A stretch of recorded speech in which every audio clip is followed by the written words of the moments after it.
디자인은 오늘도 우리의 삶을 편하도록 밤낮을 거르지 않고 연구하고 발전해가고 있습니다. 우리의 정체성을 나타내주기도 하고 우리가 편히 살 수 있도록 진화해가고 있습니다. 디자인은 우리의 삶을 만듭니다. 우리의 삶을 더 행복한 삶으로 바꾸려고 노력합니다. 그것이 우리의 불편함을 개선하거나 또는 우리를 행복하게 해주거나 심지어 우리의 미래를 설계해주죠. 디자인은 정말 많은 분야에서 없어지거나 새롭게 태어나고 있습니다. 우리가 사는 집이나 우리가 사용하는 물건을 더 좋게 해주고 심지어 우리에게 더 큰 행복감을 주도록 발전하고 있습니다. 우리는 우리의 삶에서 디자인이 주는 혜택을 제대로 인식하지 못하고 살고 있습니다. 단순한 디자인이라도 우리의 삶을 더욱 편하게 해주는 그런 역할을 잊지 말아야 할 겁니다. 디자인은 작은 침실에서부터 우리의 안전을 지키는 것까지 우리에게는 없어서는 안 될 존재라는 것을 우리는 잘 기억해야 합니다.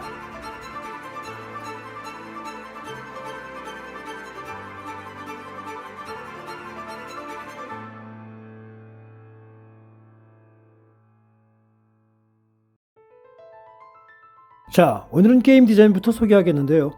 게임 산업은 이미 여러분들도 잘 아시겠지만 날이 가면 갈수록 엄청난 성장을 하고 있습니다. 특히 요즘 많은 청소년들은 게임 디자이너가 되고 싶어 하는데요. 게임 디자인이라는 것은 단순히 게임에 나오는 캐릭터를 그리는 것이 다가 아닙니다. 게임 디자이너의 경우 매우 복잡한 팀워크를 요구하는 직업인데요. 게다가 엄청난 시간을 소비해야 하는 매우 힘든 일이기도 하죠. 정말 내가 게임 디자이너가 되고 싶은지 그리고 내가 게임 디자인에 적합한 사람인지 알 필요가 있습니다. 게임 디자인의 경우 크게 세 가지 직군으로 나누어 줄 수 있는데요. 우선 2D 직군과 3D 직군 그리고 그 외의 디자인을 말합니다.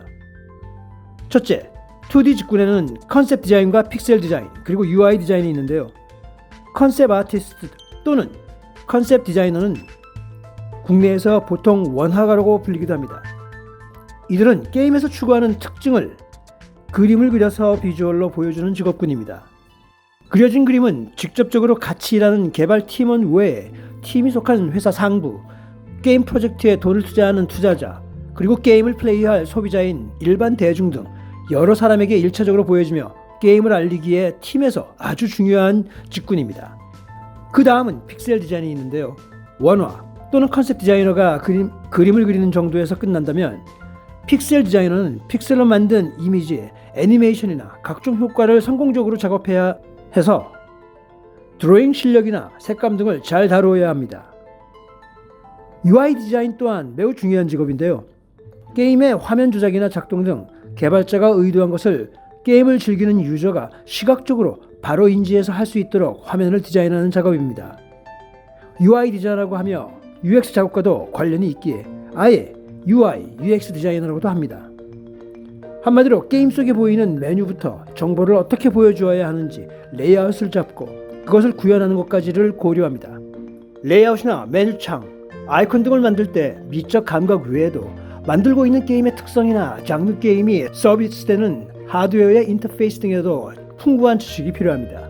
3D 디자인의 경우 3D 모델러라는 말 그대로 실사에 가까운 캐릭터와 배경을 입체로 모델링을 하는 디자인입니다. 캐릭터는 캐릭터 디자이너가 그리고 배경은 배경 디자이너가 보통 맡아서 3D 모델링을 하는데요. 그 외 직군으로는 이펙터가 있는데요. 이펙터는 게임에서의 타격, 스킬, 움직임, UI 등 게임 화면상에 나타나는 모든 효과를 다루는 일입니다. 그리고 그 다음은 애니메이커인데요. 완성된 캐릭터나 몬스터 등에서 행동력을 보여주는 일입니다. 모든 입력 장치에 들어가는 애니메이션을 각각 만들고 이 애니메이션을 부드럽게 연결하는 작업을 해야 합니다. 그래서 인체나 사물의 다양한 모습을 표현할 수 있도록 수많은 크로키 작업을 통해 스킬을 익혀야 하는 직군입니다. 그리고 그 외에도 사운드 디자이너인데요. 게임의 효과음과 음성 그리고 음악 등을 디자인합니다. 자, 다음은 영상 디자인인데요. 이에 대해서 한번 알아보겠습니다. 영상 타이틀 또는 영상 편집 등 영화, 방송국, 영상 관련 업계에서 활동을 하는데요. 이는 고정된 그래픽 디자인 요소를 디지털하여 모션을 주는 영역입니다. 먼저 역동적인 모션과 스토리텔링을 지닌 영상을 보시겠습니다.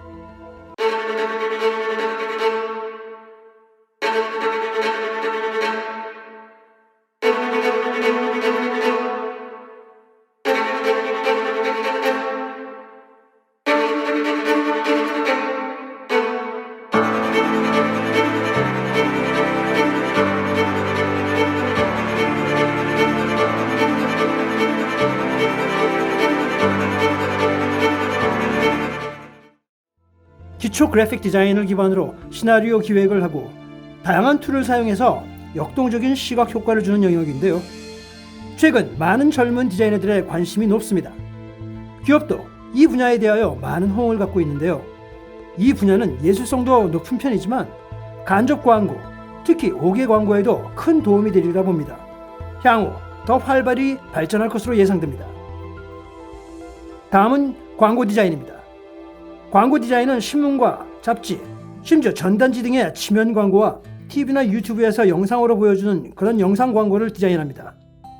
제품이나 서비스 판촉을 위한 것이라 매우 중요한 영역이라고 할 수 있죠. 지면 광고 디자인의 재미난 사례를 한두 가지 보면 이 광고는 한국인이 작업한 것으로 세계적인 광고 대상을 많이 받으며 세계적으로 인정받은 작품입니다. What goes around comes around 라는 서양의 격언을 모티브로 반전에 대한 공익 캠페인이라고 볼 수 있습니다. 우리말로 한다면 인과응보 정도로 보면 될 것 같네요. 시각적으로 복잡한 메시지를 간단하게 해결한 기발한 작품입니다. 이것은 자사 제품의 우수성을 역발상적으로 표현한 충격적인 광고인데요. 바로 세계 2대 햄버거 기업이 경쟁사의 햄버거와 명확한 차별화를 강한 메시지로 설득한 디자인입니다. 자, 한번 이 사례를 보시죠. 이 광고는 버거킹이 얼마나 신선하고 건강에 좋은지를 부각시키려고 역으로 빠르게 부패되어가는 모습을 타임랩스로 빠르게 보여줍니다. 영상 자체가 워낙 충격적이어서 사람들은 경악을 금치 못하죠. 하지만 호불호를 떠나서 이 광고는 많은 매체를 포함하여 소비자들에게 빠르고 강하게 알려지는 큰 효과를 보게 되는 훌륭한 광고 디자인 사례라고 말씀드리겠습니다. 그러나 일부에선 만약 경쟁업체인 M사의 햄버거와 함께 비교 광고를 했다면 어땠을까라는 지적도 나오고 있습니다. 그럼 이제 3D 입체적인 산업 디자인을 알아보겠습니다. 산업 디자인 또는 제품 디자인은 주방용품, 자동차, IT기기, 가전기기 등 전통적인 제조업계가 생산하는 그런 제품들을 디자인을 하는데요. 제품 디자인 수준도 세계 수준급입니다. 문제는 기술의 급속한 발전으로 인해 제품 디자인은 점점 더 간소화되고 다양한 조형 형태로 발전하는 데 어려움이 있습니다. 스티브 잡스의 아이폰이 등장을 하며 한마디로 모든 제품에서 제품 디자인이 할 조형적인 면이 대부분 사라지고 대신 제품의 내부에 장착된 다양한 앱과 인터페이스에 대한 다양한 디자인이 요구되고 있기 때문이죠. 먼저 스마트폰, 노트북, 냉장고 등을 포함한 전자제품을 중심으로 하는 제품 디자인을 알아보겠습니다. 지난 100년간 제품 디자인은 급속히 발전하고 제품의 사용성과 심미성에 큰 기여를 했습니다. TV나 컴퓨터, 노트북, 그리고 주방 가전에도 제품 디자이너들이 진화시켜 왔습니다. 공간의 효율화가 가중되며 제품의 경량화, 슬림화가 추가되었고 조형적인 디자인의 역할이 매우 줄어들었습니다. 그렇다면 자동차 디자인은 어떤가요? 말 그대로 자동차의 조형과 사용성을 디자인한 것이죠. 자동차 디자인은 복합 예술이라고 할 수 있을 만큼 스케일이 크고 여러 명이 팀이 되어 협력하는 디자인입니다. 많은 사람들이 자동차 전체를 디자인한다고 생각하는데요.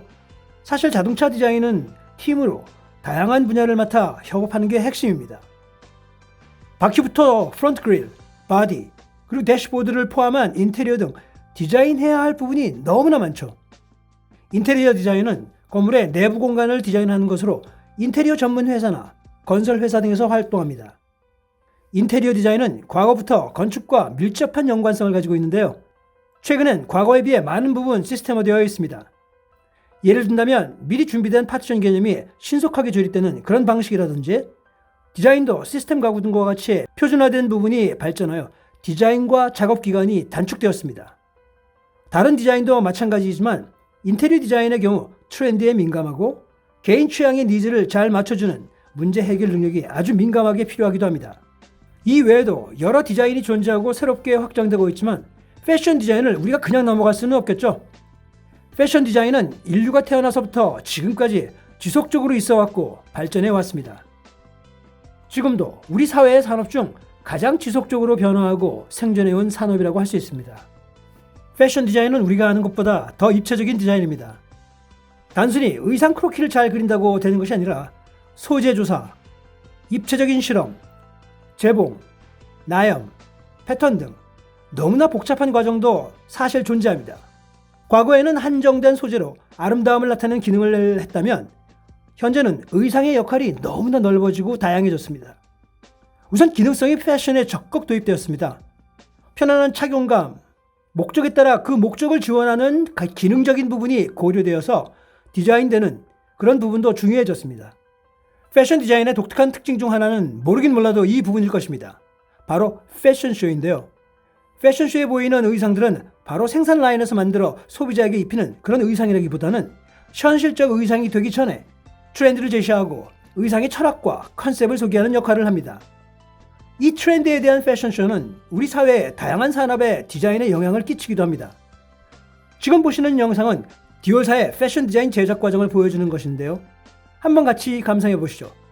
디올의 이 영상처럼 모든 디자인과 마찬가지로 팀워크로 소통하고 일을 합니다. 이외에도 사실 디자인은 다양한 영역으로 세분되어 있지만 기본적으로는 앞에서 설명드린 수준이 아마 기본적인 인프라라고 보시면 될 것 같고요. 이 영역에서 자신의 관심과 흥미 그리고 능력이 있는지는 즉 간접적으로 체험하는 기회를 찾으셔야 합니다. 디자인은 기술의 발전에 따라서 더욱 활성화되는 분야도 있고 오히려 쇠퇴해가는 영역도 있습니다. 그렇다면 내가 무엇을 좋아하는지를 생각한 후 앞으로 발전 가능성이 높은 그런 디자인 직군을 예측해봐야 할 것입니다. 자, 오늘의 디자인에 대한 소개가 도움이 되셨다면 좋아요와 구독 꼭 부탁드릴게요. 그럼 안녕!